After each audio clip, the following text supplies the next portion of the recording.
Hello बच्चों, let's start with the question. And here the question says that we have here statement 1 and 2. तो statement 1 and 2 correct है या नहीं या फिर false है, उसके according हमें A to E में से कोई एक option choose करना है.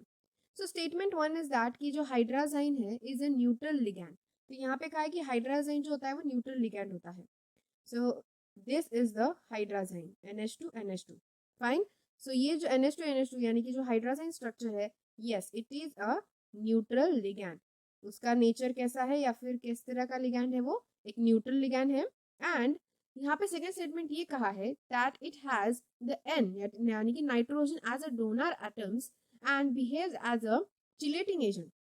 यानी यहाँ पे कहा गया है कि इसके पास दो डोनर एटम्स है.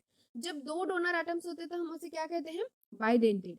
बट एक्चुअली यहाँ पे जो नाइट्रोजन है it is not bidentate ligand, not bidentate.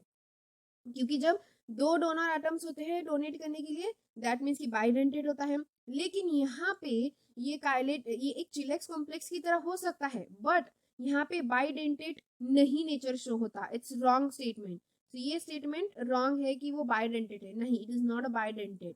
So that's why यहाँ पे ये स्टेटमेंट जो बोला गया है वो रॉन्ग है, क्योंकि वो एक चिलेक्स कॉम्प्लेक्स तैयार करेगा, एक 3 मेंबर्ड रिंग तैयार करेगा जो कि हाईली स्ट्रेन्ड रिंग होगी.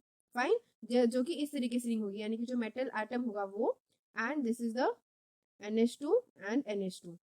इस तरीके से वो क्या करेगा, इस तरीके से ये रिंग जो है वो रिंग प्रोड्यूस होगी. सो यहाँ पे जो रिंग जो तैयार हो रही है उसमें वो बाइडेंटेड लिगैंड की तरह काम नहीं करेगा. दैट्स व्हाई सेकंड स्टेटमेंट जो है वो रॉन्ग है, लेकिन फर्स्ट जो है वो ट्रू स्टेटमेंट है.